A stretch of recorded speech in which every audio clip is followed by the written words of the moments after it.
quand je vois qu'il y a dans l'église une maman qui attend famille. Alors je m'amuse souvent à aller voir cette maman et lui proposer des prénoms pour l'enfant qui va venir. Alors je peux lui proposer par exemple, voilà, si tu attends une fille, tu peux l'appeler Anastasie. Si c'est un garçon, Anastase, c'est un joli nom. Ou si c'est un garçon, je te propose de l'appeler Théodule. Alors vous comprenez bien que je reçois des regards assez bizarres de la part des mamans quand je leur propose des prénoms pareils. Et je leur dis, mais vous savez, le sens de ces prénoms est extraordinaire. Parce que Anastasie, ça veut dire résurrection. C'est un joli nom pour une fille, non? Et Théodule, ça veut dire serviteur de Dieu. Mais écoutez, pour un garçon, c'est l'idéal. Généralement, elles veulent réfléchir à d'autres possibilités. Ça vous étonne un peu? Mais on choisit aujourd'hui les prénoms en fonction des sonorités, pas en fonction du sens des noms. Autrefois, dans l'époque biblique en particulier, c'est exactement l'inverse. On choisissait les noms en fonction du sens, de la signification de ces noms-là. Et Dieu n'a pas laissé les choses au hasard. Lorsque l'ange est allé annoncer à Marie et à Joseph qu'un bébé allait naître, le nom était déjà donné. Regardez dans l'Évangile selon Matthieu, au chapitre 1er, au verset 21, il est dit, Évangile selon Matthieu, chapitre 1er, verset 21, il est dit, « Elle enfantera un fils, et tu lui donneras le nom de Jésus. C'est lui qui sauvera son peuple de ses péchés. » C'est d'ailleurs le sens de ce nom-là. Jésus veut dire Dieu sauveur. Mais Dieu n'a pas attendu le moment où Jésus allait venir pour choisir le nom de Jésus. D'autres noms ont été donnés dans la Bible. De nombreux noms ont été donnés à Jésus bien avant sa naissance. Et il y en a un en particulier qui attire mon attention et qui se trouve dans le livre du prophète Ésaïe, au chapitre 9. Regardez avec moi ce texte dans Ésaïe, chapitre 9, un texte messianique, prophétique, que vous connaissez bien, et qui se trouve au verset 5. Ésaïe, chapitre 9, verset 5. Il est dit, « Car un enfant nous est né, un fils nous est donné, et la domination reposera sur son épaule. On l'appellera admirable, conseiller, Dieu puissant, Père éternel, Prince de la paix. » On pourrait passer du temps à explorer chacun de ces noms, mais c'est le premier en particulier qui attire mon attention aujourd'hui. On l'appellera admirable. C'est un mot assez extraordinaire. Le nom de Jésus, c'est ici un nom, ce n'est pas un adjectif, c'est admirable. Celui qui est merveilleux, celui qui est splendide, qui est extraordinaire, mystérieux.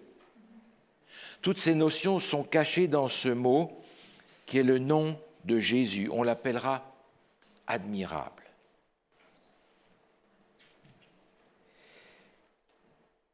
Aujourd'hui, quand on pense à Noël, on a beaucoup d'admiration pour les lumières, pour les décorations, pour les paquets, pour les cadeaux, pour les sapins, pour la préparation. On a de l'admiration pour un tas de choses. Mais est-ce qu'il en reste encore pour Jésus, finalement? Jésus est l'admirable, l'extraordinaire. C'est celui qui est digne de nous laisser bouche bée, d'étonnement, d'émerveillement. Il nous laisse admiratifs, il nous laisse contemplatifs. Finalement, quand on admire Jésus, on est amené à l'adoration. Et vous savez très bien que cette adoration, c'est justement ce qui est demandé de ceux qui sont à la fin des temps. Vous connaissez ce passage dans le livre de l'Apocalypse. « Craignez Dieu, donnez-lui gloire, car l'heure de son jugement est venue, et adorez celui qui a fait le ciel, la terre et les sources d'eau. Adorez. » Noël est-il encore aujourd'hui un moment d'admiration, d'adoration de contemplation, d'émerveillement. Ah, non pas pour tout le folklore qu'il y a autour, mais pour Jésus, pour lui qui est l'admirable. Est-ce que nous avons encore un petit peu d'admiration pour lui après avoir fait tous les préparatifs de Noël, les lumières et les guirlandes et les paquets et les sapins et tout le reste? Y a-t-il encore un peu d'émerveillement pour Jésus? D'ailleurs, Jésus, qui est l'admirable, n'a pas attendu de se révéler au moment où il est né. Il est venu en personne 7 fois dans l'Ancien Testament. 7 fois celui qui sera Jésus, ou si vous voulez, le Jésus pré-incarné, est venu se présenter aux hommes, aux uns et aux autres, pour se faire connaître à lui, et pour se faire connaître à nous par conséquent aussi. C'est ce qu'on appelle des théophanies. Un mot grec qui emploie ces deux mots, Dieu et apparaître. Jésus est apparu 7 fois dans l'Ancien Testament. Ce sont les 7 merveilles du monde, les vraies 7 merveilles du monde. La première fois, il a apparu à Abraham. Regardez ce texte dans le livre de la Genèse, au chapitre 18. Genèse, chapitre 18. Dès le verset 1er, il nous est dit « L'Éternel lui apparut parmi les chênes de Mamré, comme il était assis à l'entrée de sa tente pendant la chaleur du jour. Il leva les yeux et regarda, et voici, 3 hommes étaient debout près de lui. Quand il les vit, il courut au-devant d'eux, devant l'entrée de sa tente, et se prosterna à terre. » On apprend un peu plus loin dans l'histoire, au verset 10 par exemple, il est dit, l'un d'entre eux dit, « Je reviendrai vers toi à cette même époque, et voici, Sarah, ta femme, aura un fils. » L'un d'entre eux vient lui annoncer une bonne nouvelle incroyable, une nouvelle extraordinaire, une nouvelle inimaginable, c'est que Sarah va avoir un enfant. D'ailleurs, si vous regardez un petit peu plus loin, au verset 13, il n'est plus dit « l'un d'entre eux », il est dit « l'Éternel » dit à Abraham. Un de ces 3 personnages était celui qui sera Jésus. Vous imaginez cette situation? Jésus vient en personne annoncer sa naissance au travers d'un enfant miracle, d'un enfant impossible, mais qui sera aussi un enfant sacrifié. Isaac va être l'image de ce Jésus qui va venir, un enfant impossible, mais un enfant miracle qui sera sacrifié. C'est une apparition extraordinaire de celui qui est admirable, merveilleux. Une apparition qui va laisser Abraham avec une impression qui va demeurer jusqu'à la fin de sa vie, l'annonce d'un miracle inimaginable. Tout aussi inimaginable qu'est la naissance de Jésus, tout aussi inconcevable qu'est l'incarnation de Dieu dans une nature humaine. L'admirable est venu lui-même annoncer sa naissance à Abraham. La deuxième fois que Jésus va venir en personne, c'est encore dans le livre de la Genèse, un peu plus loin, au chapitre 32. Genèse, au chapitre 32, Jésus va venir et va rencontrer Jacob. Au verset 24, il est dit ceci, « Jacob demeura seul. Alors un homme lutta avec lui jusqu'au lever de l'aurore. » Et un peu plus loin, au verset 28, il dit encore, « Ton nom ne sera plus Jacob, mais tu seras appelé Israël, car tu as lutté avec Dieu et avec des hommes, et tu as été vainqueur. » Jacob l'interrogea en disant, « Fais-moi, je te prie, connaître ton nom. » Il répondit, « Pourquoi demandes-tu mon nom ? et il le bénit là. Cet homme, comme dit le texte, vient lutter avec Jacob, qui est un homme qui a lutté depuis le début contre Dieu, contre les hommes, qui a trompé, qui a fait toutes sortes de choses bizarres.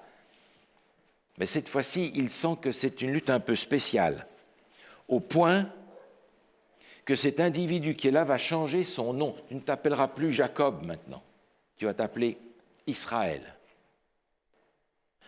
Alors Jacob se dit, mais ton nom à toi, c'est quoi? Et cet homme ne lui répond pas. La réponse est une bénédiction. Il le bénit là. Jésus vient rencontrer Jacob dans une circonstance tout à fait particulière, dans une situation unique. Et il vient changer son nom parce qu'il a aussi changé sa vie. Jésus vient pour montrer qu'il est capable de changer la vie de chacun de ceux qui sont même en lutte contre lui. Et il est en train de leur dire, à la fin, je changerai aussi ton nom. Parce qu'à la fin, tu auras aussi un nom nouveau. Un nom que personne ne connaît sinon celui qui le reçoit. Jacob va être le fondateur du peuple de Dieu dans l'Ancien Testament. 12 fils, 12 tribus. Mais il est aussi l'image de celui qui va être le fondateur de l'Église dans le Nouveau Testament. 12 disciples. Et qui va répandre la bonne nouvelle dans le monde entier. Cette bonne nouvelle qu'un jour, ayant changé nos vies, malgré nos luttes, il nous donnera à chacun un nom nouveau. J'ai hâte.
La troisième fois que Jésus vient en personne rencontrer l'un d'entre nous, avant sa naissance, c'est pour rencontrer Josué.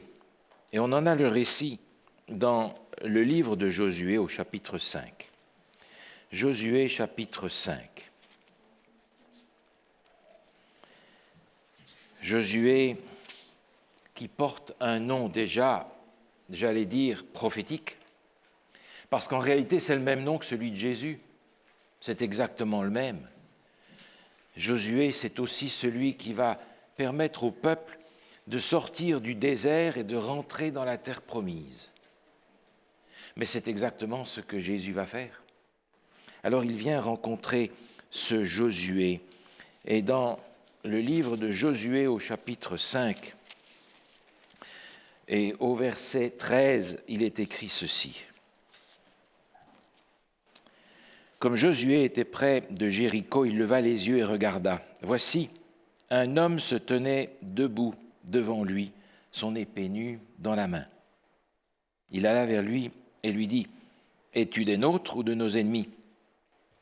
Il répondit, « Non, mais je suis le chef de l'armée de l'Éternel, j'arrive maintenant. » Josué tomba le visage contre terre et adora et dit, « Qu'est-ce que mon Seigneur dit à son serviteur ?»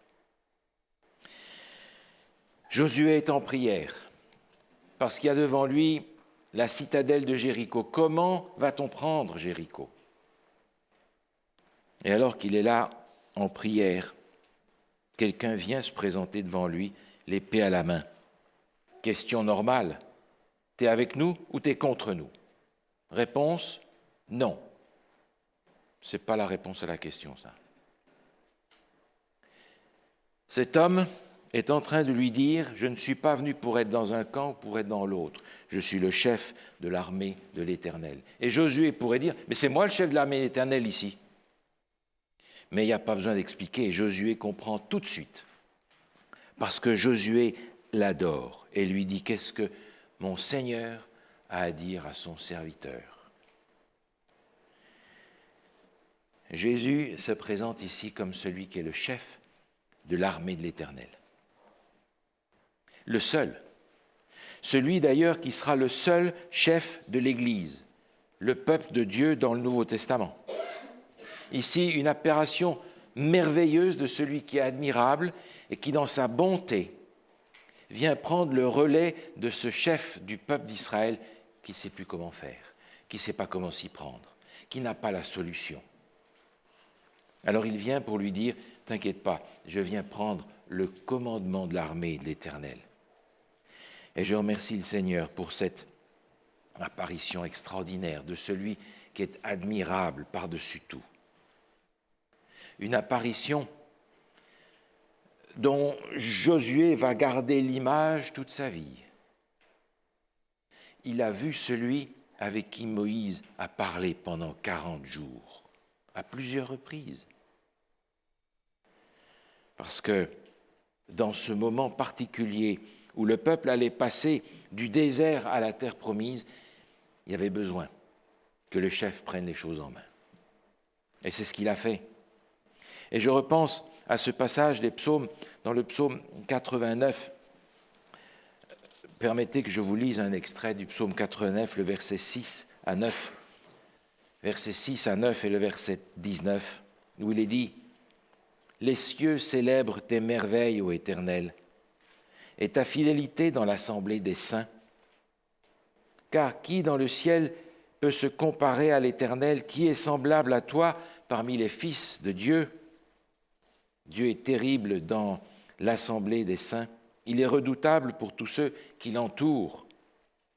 L'Éternel, Dieu des armées. Qui est puissant comme toi, ô Éternel? Car l'Éternel est notre bouclier, le Saint d'Israël est notre roi. C'est lui l'admirable qui est venu rencontrer Josué pour prendre la relève, alors que cette Église du peuple de Dieu allait passer du désert à la terre promise.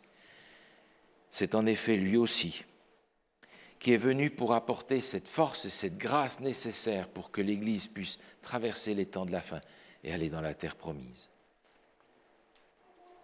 Lorsque Jésus est venu rencontrer encore l'un d'entre nous, c'est dans une circonstance un peu particulière. Dans le livre des Nombres, au chapitre 22, on apprend que Jésus lui-même est venu rencontrer un prophète, Balaam, qui est un faux prophète.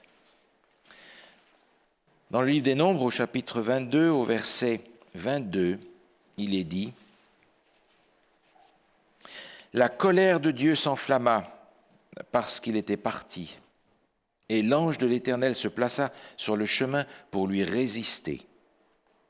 Balaam était monté sur son ânesse et ses 2 serviteurs étaient avec lui. » Un faux prophète. Un prophète qui n'est pas au service de Dieu, un prophète qui veut faire sa volonté et pas la volonté de Dieu. Un prophète qui voulait maudire le peuple. Et Jésus l'a arrêté de la même manière qu'il a réprimé Satan pour l'empêcher de faire du mal au peuple de Dieu. Mais ce faux prophète va être saisi par Dieu parce que l'ange de l'Éternel va venir sur son chemin. Une histoire incroyable, où les animaux entendent davantage la voix de Dieu que les prophètes. Avez-vous imaginé ça? Faudra-t-il que les ânes de ce monde parlent à notre place pour parler du Seigneur? Un peu plus loin, dans le chapitre 23, quelque chose d'extraordinaire. Ce que l'ange de l'Éternel, le merveilleux, l'admirable va faire, c'est que ce faux prophète va devenir un vrai prophète et va annoncer la vraie parole de Dieu. Et il va parler de celui qui est la lumière du monde, celui qui est l'étoile du matin. Regardez ce verset au chapitre 24, chapitre 24 au verset 17, 16 et 17. Parole de l'homme qui a l'œil ouvert, parole de celui qui entend les paroles de Dieu, de celui qui connaît les desseins du Très-Haut, de celui qui voit la vision du Tout-Puissant, de celui qui se prosterne et dont les yeux s'ouvrent. Je le vois, mais non maintenant. Je le contemple, mais non de près. Un astre sort de Jacob, un sceptre s'élève d'Israël. Cette lumière, cet astre, cette étoile du matin est ici annoncée alors que l'ange de l'Éternel est ici en train de le conduire dans le vrai prophétisme. Un vrai prophète. L'ange de l'Éternel va ici lui apporter la parole de Dieu. Il l'a ressenti et il l'a dit au début de sa prophétie. Il va parler de celui dont l'Apocalypse parle en disant « Son nom est la parole de Dieu ». Et le peuple de Dieu, à la fin des temps, a besoin de vrais prophètes. Il a besoin de prophètes qui sont saisis par l'ange de l'Éternel pour annoncer la parole de Dieu à la fin des temps. D'ailleurs, l'Apocalypse nous le dit. Ce sera une caractéristique de l'Église du reste, de ceux qui gardent les commandements de Dieu et qui ont le témoignage de Jésus, l'esprit de la prophétie. Jésus lui-même vient transformer ce faux prophète en vrai prophète parce que le peuple de Dieu a besoin de la prophétie, de la parole de Dieu. Aujourd'hui encore, l'ange de l'Éternel parle à son peuple. Il s'est révélé à Balaam, il s'est révélé à son peuple encore dans le désert pour leur faire comprendre qu'il est la parole de Dieu jusqu'à la fin.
la 5e fois que Jésus est venu en personne rencontrer l'un d'entre nous, est racontée dans le livre des Juges, au chapitre 6.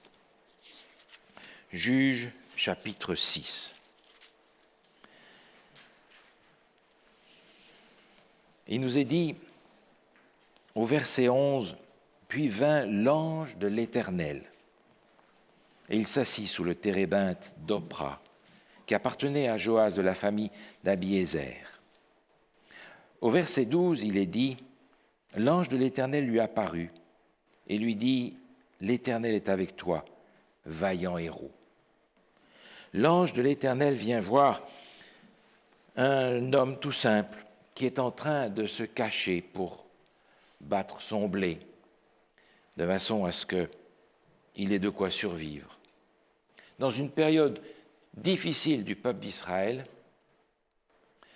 une période où Israël est dominé et où le peuple a finalement pris ses distances par rapport à Dieu. Et l'ange de l'Éternel, Jésus lui-même, vient lui dire, « Tu es un vaillant héros, Gédéon. » Et Gédéon trouve ça presque drôle. Moi, un vaillant héros qui ai peur de battre mon blé là où il faut pour pas qu'on vienne me le voler.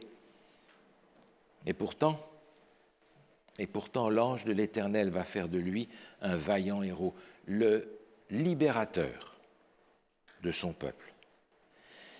Cette apparition est extraordinaire, elle est admirable. C'est celui qui est merveilleux, qui vient lui-même se présenter.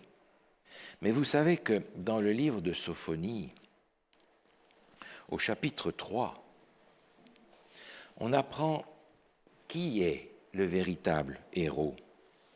Dans le livre de Sophonie, au chapitre 3, au verset 17, il est écrit « L'Éternel, ton Dieu, est au milieu de toi comme un héros qui sauve. Il fera de toi sa plus grande joie. Il gardera le silence dans son amour. Il aura pour toi des transports d'allégresse. » En français courant, il va chanter de joie à cause de toi. J'imagine que Dieu est en train de chanter de joie à cause de nous. Parce qu'il est, nous dit le texte, il est lui le héros qui sauve. C'est lui le héros qui sauve. C'est lui qui est venu se présenter au travers de Gédéon comme celui qui va donner la victoire. La victoire pour le peuple de Dieu à ce moment-là, mais aussi à la fin des temps. Vous vous souvenez, dans l'Apocalypse, au chapitre 22, Jésus dit « Je suis l'alpha, l'oméga, le commencement et la fin. » Ce héros, il est au début, il est à la fin, c'est lui qui garantit la délivrance de son peuple en tout temps. Alors, Gédéon, qui a rencontré Jésus lui-même bien avant qu'il naisse, a vu celui qui est admirable, celui qui est merveilleux, celui qui nous laisse bouche bée d'admiration devant sa grandeur, la puissance de sa délivrance. Lorsque Jésus s'est présenté la fois suivante, il s'est présenté à la mère de Samson. Et on trouve cela dans le livre des Juges, un peu plus loin, au chapitre 13. Dans le livre des Juges, au chapitre 13, on apprend que l'ange de l'Éternel se présente à une femme. Il est dit au verset 3, Juges, chapitre 13, verset 3, « L'ange de l'Éternel apparut à la femme et lui dit, « Voici, tu es stérile et tu n'as point d'enfant. Tu deviendras enceinte et tu enfanteras un fils. » Une naissance impossible. L'ange de l'Éternel vient annoncer, encore une fois, sa naissance au travers d'un enfant qui va s'appeler Samson. Parce que l'ange de l'Éternel est en train ici d'annoncer la naissance de celui qui est le Tout-Puissant. Vous savez, Samson qui transporte des portes de ville sur son dos, qui fait des choses incroyables, des choses extraordinaires, des choses qui laissent les gens bouche bée d'admiration devant la puissance colossale de cet homme-là, il est simplement venu dire qu'un jour, le Tout-Puissant va naître parmi les hommes. D'ailleurs, dans le livre d'Ésaïe, où on était tout à l'heure, revenez avec moi au chapitre 9, Ésaïe chapitre 9, on avait trouvé dans ces noms, pour commencer, celui de admirable. Et il était dit au verset 5, Ésaïe chapitre 9, verset 5, on l'appellera admirable, conseiller, Dieu puissant, Père éternel, Prince de la paix. On nous avait déjà averti qu'il était le Dieu puissant, qu'il était le Tout-Puissant qui allait venir sous forme humaine. Admirable. Comment est-ce possible? Comment est-ce possible que celui qui est le Tout-Puissant vienne dans la forme d'un bébé qui est la forme la plus faible de la nature humaine? Presque rien. Un jour, les anges se sont demandé, mais où est-ce qu'il est passé? Il n'était plus au ciel, il n'était pas encore sur la terre. Il était une petite affaire de rien du tout, dans le ventre de Marie. Incroyable, admirable, merveilleux. Le Créateur qui disparaît pour devenir créature. Alors, dans cette histoire de la mère de Samson et de son père Manoach, la réaction est naturelle. Quand ils découvrent qui est venu les voir, quand ils découvrent qui est venu leur annoncer cette naissance impossible, alors ils l'adorent. Et nous, aujourd'hui, est-ce que nous sommes encore capables d'adorer le merveilleux, l'admirable, l'extraordinaire, le splendide Jésus notre Sauveur? On arrive encore à le faire?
Une 7e fois, Jésus va venir en personne, rencontrer les humains, rencontrer son peuple d'une façon incroyable, qui a laissé les gens de ce temps-là bouche bée. Tellement il était incroyable, admirable. Cette 7e apparition de Jésus avant sa naissance est rapportée dans le livre de Daniel, au chapitre 3. Vous vous souvenez que les compagnons de Daniel ont été forcés d'adorer une statue d'or que Nebuchadnezzar avait fabriquée à son image.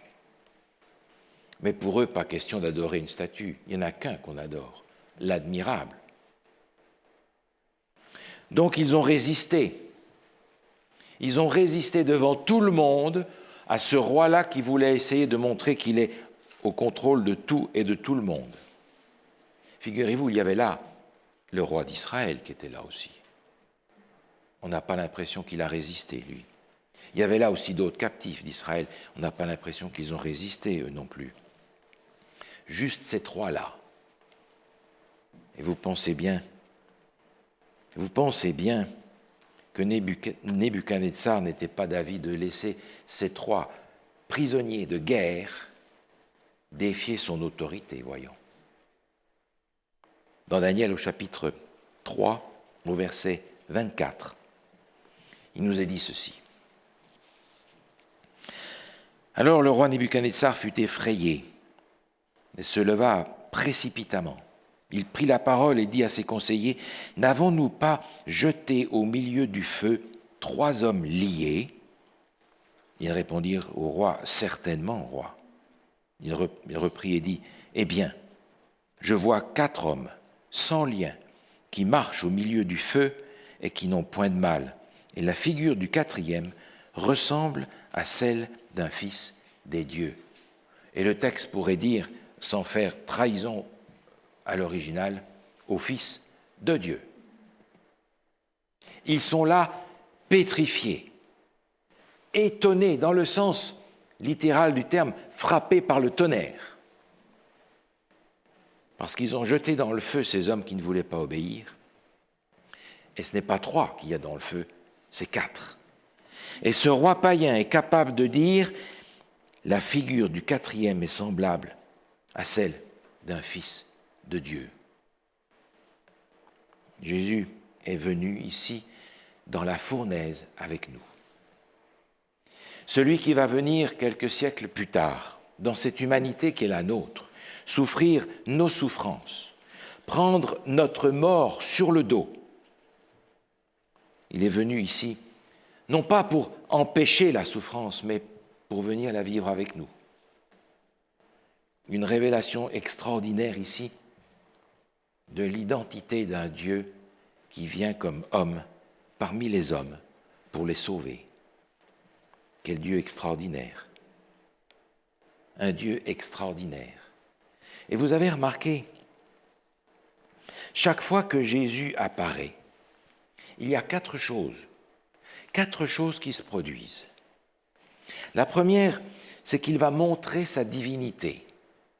Les gens qui sont confrontés à cette apparition n'ont aucun doute, ils savent qui c'est. Ils savent que c'est Dieu venu en personne. La deuxième chose, c'est que l'ange de l'Éternel va accomplir un miracle devant eux. Un miracle d'une manière ou d'une autre. La troisième chose, c'est que cet ange de l'Éternel va apporter un message d'espoir, des paroles de réconfort, une bienheureuse espérance. Et la quatrième chose, c'est que ceux qui sont touchés par cette révélation extraordinaire de celui qui est admirable ne peuvent pas s'empêcher de l'adorer. Vous vous souvenez, Manoach et sa femme avaient demandé « Quel est ton nom ?» Et il avait répondu « Mon nom est merveilleux ». Un mot de la même racine que celui qu'on a trouvé dans Ésaïe au chapitre 9 et qui était traduit par « admirable ». C'est le même qui est venu. Avec ce nom-là qui dépasse même tout ce que notre imagination la plus sauvage peut imaginer à son sujet. Ils ont adoré celui qui est merveilleux. Alors est-ce que pour nous, Noël sera l'occasion d'adorer à nouveau celui qui est merveilleux? Est-ce que ce sera pour nous l'occasion de découvrir Dieu venu parmi les hommes? Est-ce que ce sera pour nous l'occasion de réaliser que la naissance de Jésus est le miracle, s'il en est un? Est-ce que ce sera pour nous l'occasion d'entendre cette parole de réconfort? Cette parole de réconfort qui est adressée à toute l'humanité que nous avons lue tout à l'heure dans l'évangile de Luc au chapitre 2. Gloire à Dieu dans les lieux célestes et paix sur la terre parmi les hommes de bonne volonté. Cette parole d'adoration, elle n'est pas nouvelle, on la trouve aussi dans l'Ancien Testament. Dans un contexte bien particulier que j'aimerais partager avec vous en terminant dans le livre de l'Exode, au chapitre 15. Exode chapitre 15. Exode chapitre 15 nous rapporte le cantique de Moïse. Un cantique bien particulier que Moïse a chanté après la traversée de la mer Rouge. Un passage prophétique, encore une fois, parce que de l'autre côté de votre Bible, dans le livre de l'Apocalypse, il est question du cantique de Moïse et de l'agneau. Autrement dit, à la fin des temps, les sauvés vont encore chanter ce cantique. Regardez ce qui est dit dans Exode chapitre 15, au verset 11. Qui est comme toi parmi les dieux, ô Éternel? Qui est comme toi, magnifique en sainteté, digne de louange, opérant des miracles? Tu as étendu ta droite, la terre les a engloutis. Par ta miséricorde, tu as conduit, tu as délivré ce peuple. Par ta puissance, tu le diriges vers la demeure de ta sainteté. Je comprends que les élus vont chanter ce cantique-là, parce que ces paroles correspondent tout à fait à ce que le Seigneur veut faire à la fin des temps avec chacun d'entre nous.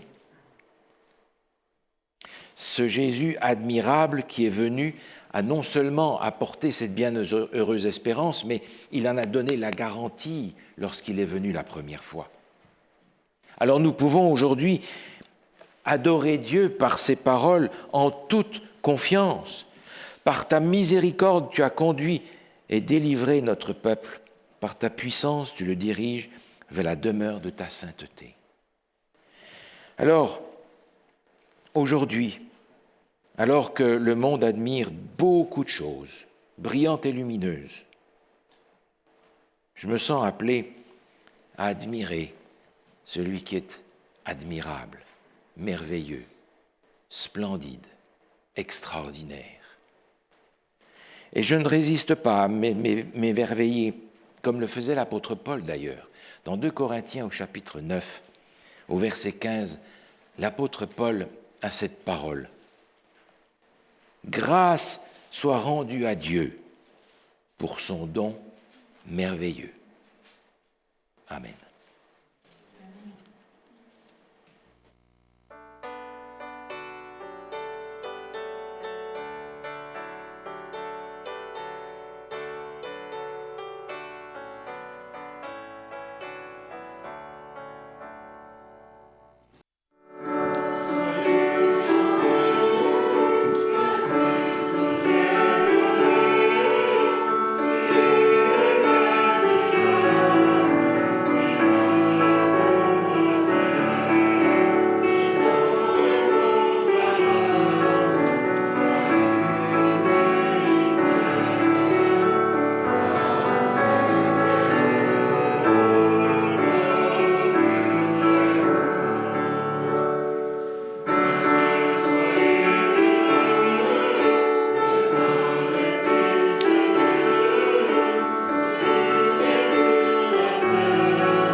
Je vous invite à vous lever pour la bénédiction.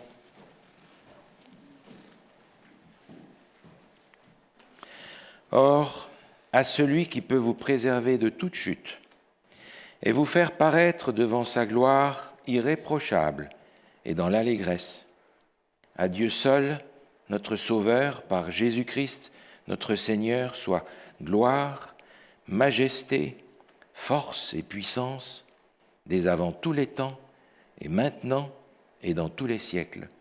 Amen.